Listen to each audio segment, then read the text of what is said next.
دیروز یه اتفاقی افتاد خیلی جالب بود. یکی از این دوستایی که قدیم باش بودیم و دیدیم خانومش رو تو ایستگاه اتوبوس واسطاده بود. من به سپیده گفتم، رفته بودیم با سپیده بیرون کار داشتیم، داشتیم برمیگشتیم سمت خونه. گفتم سپیده این بنده خدا هم واسطاده، میخواد ببریمش و اینا. آره واسطاده، بذار ببریمش. خلاصه گفتم خب پس زنگ بزن بهش که بریم ببریمش. خلاصه من رفتم میدون رو دور زدم و تا وقتی که سپیده زنگ بزنه مصادف شد با زنگ خوردن تلفن اون. گفت آره فلانی داریم میبینیم سپیده و اینا، بیا سوار ماشین شو. بعد یه لحظه خیلی حساسی بود برای اینکه بلافاصله این که اومد سوار شه، اتوبوس از پشت اومد، این خانمه اومد بشینه، گفتش که صندلی رو بدین جلو. بعد من نمیشنیدم، من یعنی میخواستم که اون راحت بشینه، نگاش نکردم، گوش ندادم به حرفش، حواسم به اتوبوسه بود از آینه پشت. بعد بنده خدا گفت من نویز میرم ها. سپیدم گفت بیا بالا. حالا سوار ماشین شد گفت بچه من امروز مصاحبه دارم میخوام برم نویز. بعد سپیده گفت ما نویز نمیریم که، ما خواستیم بریم خونه، فکر کردیم تو هم داری میری خونه، گفتیم تو رو هم سوار کنیم. اونم من میخواستم برم اینجوری، اتوبوس هم رفت منو برسونین بانهوف اصلی، ایستگاه قطار اصلی. خلاص رسوندیمش. حالا گلوم هم گرفته، صدام هم اینجوری شده. رسوندیمش، ما رفتیم برای خودمون، می‌خواستیم بریم خرید و اینا، رفتیم خرید. دیدیم زنگ زد که قطارم رفته و خلاصه ناراحت.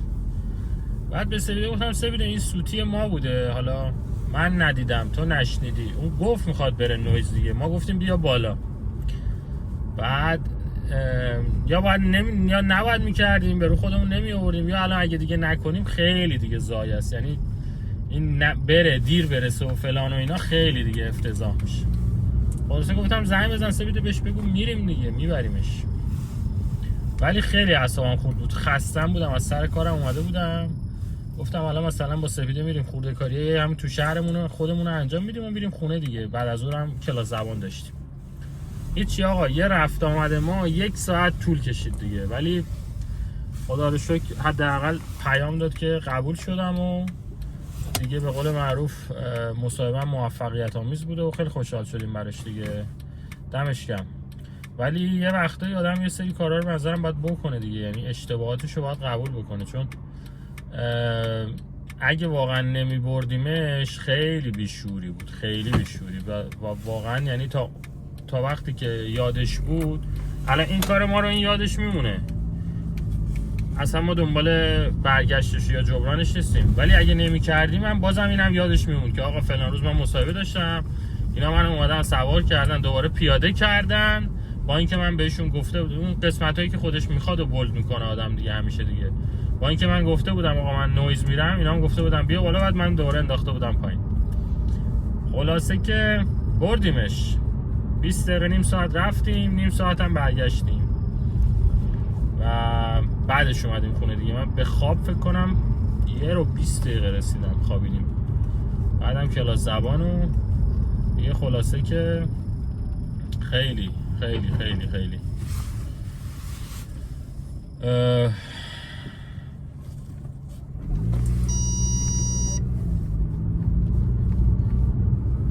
چی شد؟ مدرسه هم روز آخر هفته است، تعطیل شدن، همه تو خیابونن. این هم از اتفاق دیروز جالب بود، ولی دیگه یه سری موقعیت ها هست خیلی حساسه، یعنی اگه سپیده زنگ زده بود درست ازش سوال کرده بود، یا اگه اون موقع ما درست شنیده بودیم، یا اگه اون پاجفتر وای میستاد که آقا مثلا من دارم میرم فلان جا، شاید نمیدونم، شاید هم قسمت بود که ما ببریمش دیگه. واقعا آدم نمیتونه تشخیص بده دیگه. تا اونجا هم یکم حرف زدیم و خلاصه خانواده خوبی هن، شوهرش آدم خوبیه، بچه های مؤدبی داره، من خیلی لذت میبرم از نوع تربیتشون، از نوع رفتارشون هم خوشم میاد، هرچند که سپیده یه جایی شاید مثلا یه سری ایرادا بگیره، ولی نه، در کل به نظرم نمره قبولی. انقدر ما تو این چند وقته آدمای ترکیده دیدیم، واقعا اینا به نظرم خیلی آدمای خوبی هن، خیلی آدمای مهربونی هن و شوهرش چقدر اومد اساس کشی ما کمک، یعنی اون موقع کسی هم نبود بیاد کمک، یا کسایی هم که بودن زدن تو خاکی و ما نمیدونم کار داریم و ما کار داریم و یکی گفت نمیدونم کمرم درد میکنه، یکی گفت چونم درد میکنه، ولی اینا اومدن. و یه یخچال ما داشتیم خیلی سنگین بود این یخچاله رو، این مثلا من با کمک این آوردم، یعنی افتضاح بود. آره آدم نباید یادش بره دیگه، خوبیه بقیه هم نباید یادش بره و به نظرم نباید هم دنبال جبران باشی. یعنی مثلا ما میتونستیم دیروز بگیم آقا نه ببخشید فلان اینا، یا چه میدونم و هر دلیلی یه عذری بیاریم که نکنیم این کارا رو، ولی چون به نظرم سوتی از سمت ما بود، نمیدونم شاید هم سوتی از سمت اون بود، ولی به هر حال ما گفتیم آقا چون ماشین داریم الان میخواد با اتوبوس و اون قطار و اینا بره، شاید دیر و زود شه، شاید نرسه بعدن. میدونی یه لحظه حساسی بود تو زندگیش دیگه، یه مصاحبه و اینا تو آلمان خیلی سخته گرفتنش، انقدر راحت نیست که هر موقع شما دلت بخواد خیلی راحت بتونی بری مصاحبه. خلاصه اینجوریه دیگه. براتون چی بگم دیگه همینا دیگه. خیلی ویدیو رو طولانیش نکنم و حرف تکراری نزنم. هر موقع که حرف جدیدی احساس کردم که دارم و میتونه کمک کننده باشه حتما خواهم زد. مخلصیم، مراقب خودتون باشین، لایک و کامنت یادتون نره. اگه موضوع خاصی هست که